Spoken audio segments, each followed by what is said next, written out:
ఏది అయినా చెయ్యి ఆచి చికెన్ మసాలా. ఆచి చికెన్ మసాలా. మాజీ మంత్రి బీఆర్ఎస్ నేత మల్లారెడ్డి ఫ్యామిలీ బీజేపీలోకి వెళ్లేందుకు అంతా రెడీ అయినట్లు తెలుస్తోంది. ఈ నెల 10న హైదరాబాద్ కు మోదీ రానున్నారు. ఇదే టైంలో బీజేపీలో చేరేందుకు మల్లారెడ్డి ఫ్యామిలీ సిద్ధమైనట్లు తెలుస్తోంది. ముఖ్యంగా మాజీ మంత్రి మల్లారెడ్డి కొడుకు భద్రారెడ్డి, కోడలు ప్రీతిరెడ్డి కమల దళంలోకి వెళ్లనున్నారు. ఇదే టైంలో మల్లారెడ్డి మొత్తం 5 సీట్లు అడిగినట్లు తెలుస్తోంది. దీనిపై బీజేపీ నాయకత్వం కూడా సానుకూలంగా ఉన్నట్లు చర్చ జరుగుతోంది.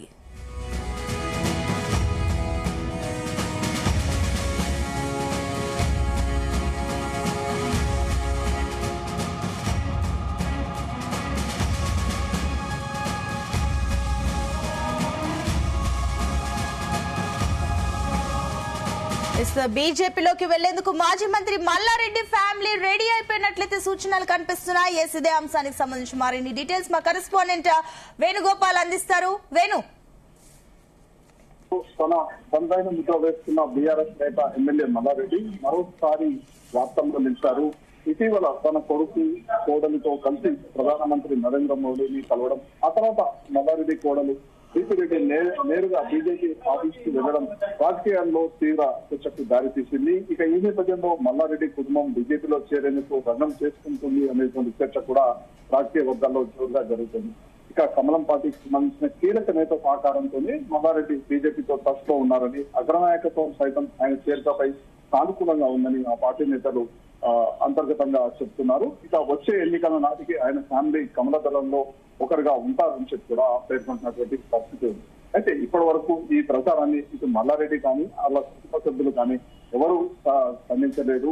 ఇక ముఖ్యంగా గత కొద్ది రోజుల కిందట బీజేపీ కార్యాలయానికి వచ్చినటువంటి మల్లారెడ్డి కోడలు ఏఐ యూనివర్సిటీకి సంబంధించి విద్యార్థులను ప్రోత్సహించడంలో కార్యక్రమానికి నేను ఆహ్వానించేందుకు ఇటు బీజేపీ కార్యాలయానికి వచ్చాను. అలాగే మేము గత కొద్ది రోజుల కిందట ప్రధానమంత్రి నరేంద్ర మోడీని కూడా ఈ విద్యా సంస్థను ప్రారంభించేందుకు భాగంగా మేము ప్రధానమంత్రి నరేంద్ర మోడీని కలిసారని చెప్పి కూడా చెప్పినటువంటి పరిస్థితి. అయితే ఆ తర్వాత ప్రీతిరెడ్డి ఒక అడుగు ముందుకేసి ఏకంగా బీజేపీ కార్యాలయానికి డైరెక్ట్ గా వెళ్లడం ఇప్పుడు రాష్ట్ర రాజకీయాల్లో ఒక చర్చకు కూడా తావుతీసినటువంటి పరిస్థితి ఉంది. ఇక ఏదైతే గత కొద్ది రోజులుగా రాజకీయ వర్గాల్లో మల్లారెడ్డి ఏది చేసినా కానీ ప్రతినిత్యం కూడా వార్తల్లో ఉండేలా చూస్తున్నారు. అయితే ఇటీవల జరుగుతున్నటువంటి వరుస పరిణామాలు చూస్తే ఒకవైపు బీఆర్ఎస్ లో ఉన్నటువంటి ఎమ్మెల్యే అయినప్పటికీ కూడా ప్రధానమంత్రి నరేంద్ర మోడీ అపాయింట్మెంట్ దొరకడం, ఆ తర్వాత కూడా బీజేపీ ఆఫీస్ కి వెళ్లి ఏదైతే మేము ఆహ్వానం ఇచ్చేందుకే ఇక్కడికి వచ్చామని చెప్పినప్పటికీ కూడా ఒక కీలకమైన పదవిలో ఉన్నటువంటి వారిని ఆహ్వానించేందుకు డైరెక్ట్ గా పార్టీ కార్యాలయానికి వెళ్లడం కూడా ఇప్పుడు రాజకీయ వర్గాల్లో జోరుగా చర్చకు దారితీసినటువంటి పరిస్థితి ఉంది. మరోవైపు మల్లారెడ్డి గత కొద్ది రోజుల కింద ఇటు కాంగ్రెస్ పార్టీలో చేరేందుకు కూడా రెడీ అయ్యారు. కానీ ఇటు మల్లారెడ్డి చేరికను కూడా ఇటు కాంగ్రెస్ పార్టీ కూడా ఆహ్వానించలేదు. ఇక మరోవైపు మల్లారెడ్డి తన ఫ్యామిలీ ఒకవేళ బీజేపీలకు గెలిస్తే ఖచ్చితంగా 5 స్థానాలు కోరినట్టు మనకున్నటువంటి సమాచారం. ఒక ఎంపీ సీటు, అల్లుడు కొడుకు అసెంబ్లీ సీట్లు, ఇలా మొత్తం ఒక 5 సీట్లు తన కుటుంబానికి కేటాయించాలని కూడా ఇటు బీజేపీ నేతలతో టచ్ లో ఉన్నట్టు మనకు సమాచారం ఉంది. అయితే ఈ నెల 10వ తేదీన ప్రధానమంత్రి నరేంద్ర మోడీ హైదరాబాద్ రాబోతున్నారు. మరి ఈ సందర్భంగా జరిగేటువంటి పరిణామాలు కూడా ఇప్పుడు ఈ అంశానికి చర్చ చేసినటువంటి పరిస్థితి. అయితే వేణుగోపాల్, ఇప్పుడు ఏదైతే మల్లారెడ్డి ఫ్యామిలీ మొత్తం కూడా బీజేపీలోకి ఒకేసారి వెళ్లడాన్ని ఏ రకంగా చూడాలి? అండ్ ఇంకొకటి, బీఆర్ఎస్ లో అసంతృప్తితో బయటికి వెళ్తున్నారా, లేదంటే బీజేపీ నుంచి ఆహ్వానం ఏమైనా అందిందా? అయితే ముఖ్యంగా మల్లారెడ్డి ప్రతినిత్యం కూడా ఏదైతే ఇటు తనకున్నటువంటి విద్యా సంస్థలను నడిపేందుకు భాగంగానే రాజకీయాల్లోకి వచ్చామని గతంలో కూడా చెప్పారు. అయితే ఇప్పుడు ఆ విద్యా సంస్థలను దక్షిణాది రాష్ట్రాలతో పాటు ఉత్తరాది రాష్ట్రాలకు కూడా విస్తరించే వ్యూహం ఉంది. అందులో భాగంగా జాతీయ స్థాయిలో ఉన్నటువంటి పార్టీ బీజేపీతో టచ్ లో ఉంటే తనకు ఇటు వ్యాపారానికి కూడా అనుకూలంగా ఉంటుంది అనేటువంటి చర్చ కూడా ఇటు రాజకీయాల్లో జరుగుతున్నటువంటి పరిస్థితి. అందులో భాగంగా తనకు ఏదైతే రానున్న ఎన్నికల్లో తన కుటుంబానికి 5 సీట్లు ఇస్తే మల్కాజ్గిరి ఎంపీ స్థానాన్ని కూడా గెలిపించుకుని వచ్చేందుకు నేను రెడీగా ఉన్నట్లు కూడా ఇటు కమల్ నేతలతో చర్చిస్తున్నట్లు మనకు సమాచారం ఉంది.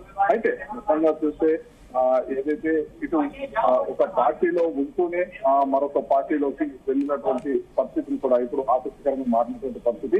గతంలో మొదట మల్లారెడ్డి టీడీపీ పార్టీ నుండి ఎంపీగా పోటీ చేశారు. తదనంతరం ఎమ్మెల్యేగా బీఆర్ఎస్ నుండి పోటీగా కూడా అయ్యారు.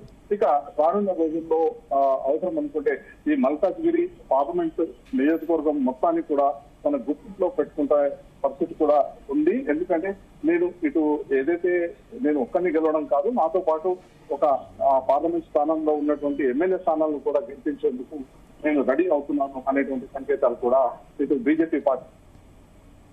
అయితే ఇప్పుడు వేణు ఒక పక్క అటు ఆల్రెడీ మోదీ చాలా సందర్భాల్లో కూడా తెలంగాణకు వచ్చిన టైంలో కూడా కుటుంబ రాజకీయాల నుంచి ప్రత్యేకించి నొక్కి ఎన్నోసార్లు విమర్శించిన సందర్భాలున్నాయి. అయితే ఏకంగా ఇప్పుడు మల్లారెడ్డి ఫ్యామిలీకి 1 కాదు 2 కాదు ఏకంగా 5 సీట్లు ఇచ్చే ఛాన్స్ ఉందా? కుటుంబ రాజకీయాల గురించి నెగిటివ్ గా మాట్లాడే బీజేపీలో 5 సీట్లు ఒక ఫ్యామిలీకి వచ్చే ఛాన్సెస్ ఉన్నాయా? అయితే ఇప్పుడు ఇదే చర్చ రాజకీయాల్లో కూడా జరుగుతున్నటువంటి పరిస్థితి. గతంలో బీజేపీ పార్టీ ఒక నయం తీసుకుంది. ఏదైతే ఆ కుటుంబంలో ఉన్నటువంటి వారికి ఆ బంధుప్రీతి లేకుండా మేము రాజకీయాలు చేశాం ఎన్ని రోజులు అనేటువంటి ఇది కూడా బీజేపీ చెప్తున్నటువంటి పరిస్థితి ఉంది. అయితే ఈ నేపథ్యంలో మల్లారెడ్డి ఒకవైపు ఈ విధంగా చెప్తున్నప్పటికీ కూడా బీజేపీ పార్టీ ఏ విధంగా స్పందిస్తుంది అనేది కూడా ఇప్పుడు ఆసక్తికరంగా ఉన్నటువంటి పరిస్థితి. అయితే బీజేపీ పార్టీ మొదటి నుండి కూడా కుటుంబ రాజకీయాలు అంటే విమర్శిస్తూ వస్తున్నటువంటి పరిస్థితి. అయితే ఇక్కడ మాత్రం ఏంటంటే ఇక్కడ మల్లారెడ్డి మాత్రం తన పార్లమెంటు నియోజకవర్గంలో ఉన్నటువంటి ఎమ్మెల్యేలను గెలిపించుకుంటాను, అందులో భాగంగా తనకు 5 సీట్లు ఇస్తే బాగుంటుంది అనేటువంటి సూచన కూడా ఇటు బీజేపీ నేతలతో చేసినట్లు చర్చించినట్టు మనకు సమాచారం ఉంది.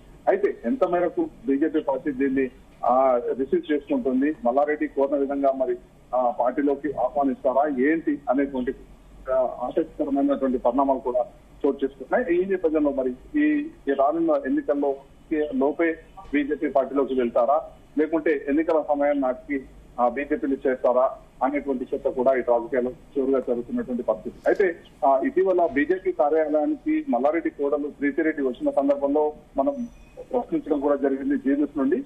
మీరు ఎంపీగా పోటీ చేస్తారా, ఎమ్మెల్యేగా పోటీ చేస్తారా అంటే మాత్రం ఈ రానున్న రోజుల్లోనే దీనికి మీకు సమాధానం దొరుకుతుంది అని చెప్పి దాటవేసింది. కానీ నేను బీజేపీలోకి వెళ్ళడం లేదు అనేటువంటి మాత్రం ఖండించడం కూడా చేయలేదు. మరోవైపు ఒకవైపు బీజేపీ పార్టీ నేతలతో టచ్ లో ఉంటారని చెప్పి పదే వార్తలు వస్తున్నా కానీ ఇప్పటి వరకు మల్లారెడ్డి కుటుంబం నుండి ఎవరు కూడా ఖండించినటువంటి పరిస్థితి.